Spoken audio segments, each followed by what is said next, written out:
They hold firmly that Israel is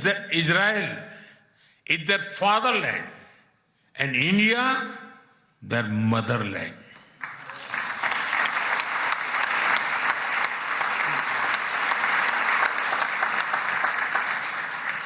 We are proud of them. Honorable members, India's connection to this land is also written in blood and sacrifice. During the First World War, more than 4,000 Indian soldiers laid down their lives in this region. The cavalry charge at Haifa in September 1918 remains a significant chapter in military history. Major Thakur Dalpat Singh, remembered as the hero of Haifa, symbolized the shared history. During my last visit, I was deeply moved to pay my respect at the Haifa Memorial for Indian soldiers. Honorable members, last month, the world marked the International Holocaust Remembrance Day. The Holocaust stands as one of humanity's darkest chapters.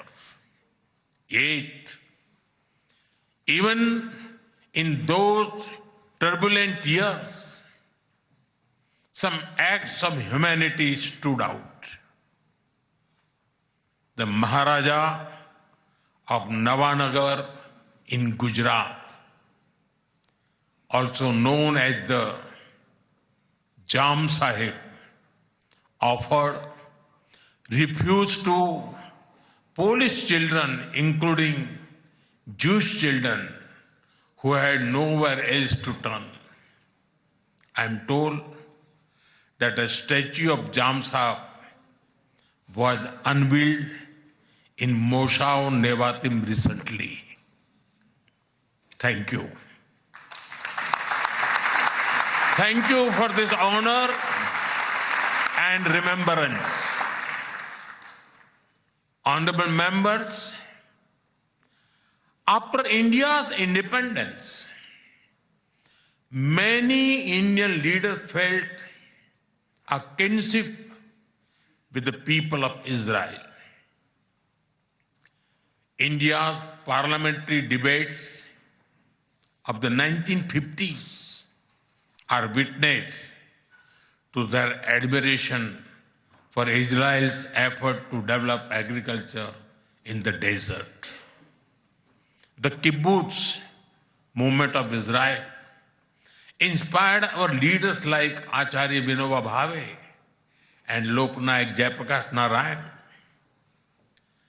First in my home state, Gujarat, and now across India, I've seen the approach of per drop, more crop work wonders in agriculture.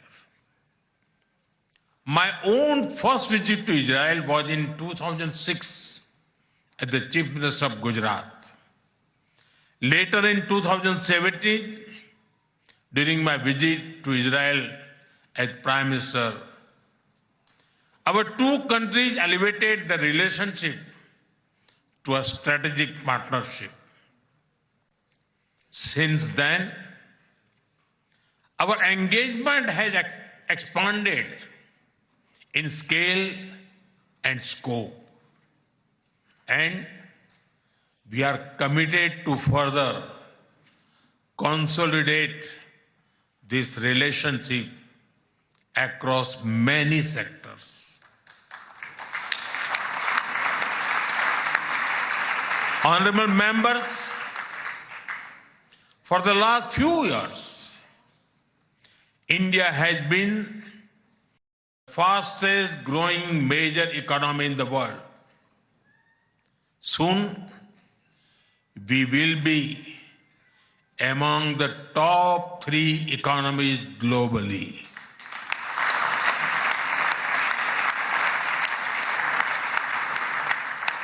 At the same time, Israel is a powerhouse of innovation and technological leadership. This creates a natural foundation for our forward-looking partnership. We are committed to expanding trade, strengthening investment flows, and promoting joint infrastructure development. The bilateral investment treaty signed last year will provide confidence and predictability to our businesses. In the last few years, India has concluded a number of important trade agreements with other nations. To your west, the European Union and the UK. To your east, the UAE and Oman. Our bilateral goods trade has grown significantly in recent years, but it does not reflect the full scope of opportunity. That is why our teams are working hard to negotiate an ambitious free trade agreement. It will unlock the vast untapped potential in our trade relationship. We will also work closely in different formats, such as India, Middle East, Europe Economic Corridor,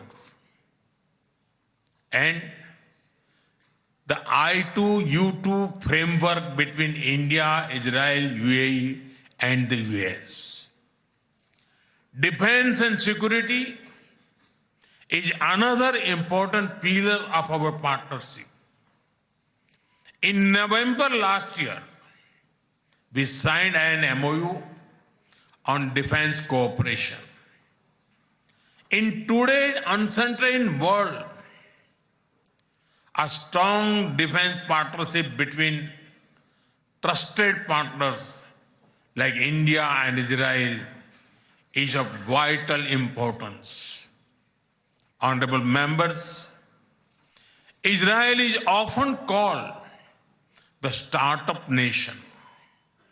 In recent years, we have also been working to unlock the innovation and creativity of our youth. I recall that in 2018, Prime Minister Netanyahu and I inaugurated the iCreate Technology Business Incubator in India. Since then, it has supported nearly 900 such startups.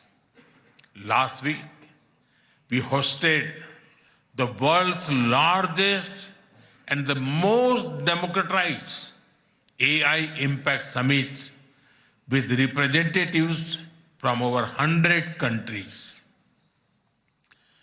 Our aspirational spirit aligns naturally with Israel's innovation ecosystem.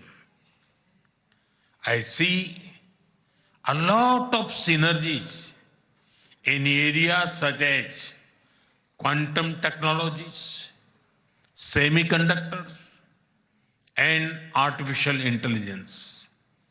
We are also working with Israel on creating cross-border financial linkages using our digital public infrastructure. Honorable members, I mentioned how inspiring we found Israel's agricultural miracle in desert. Israeli expertise in precision irrigation and water management has already transformed agricultural practices in India. Together, we have established 43 centers of excellence across India that have provided training to more than 500,000 farmers. We should now set an ambitious goal to expanding to 100 centers to benefit millions of farmers and fishermen.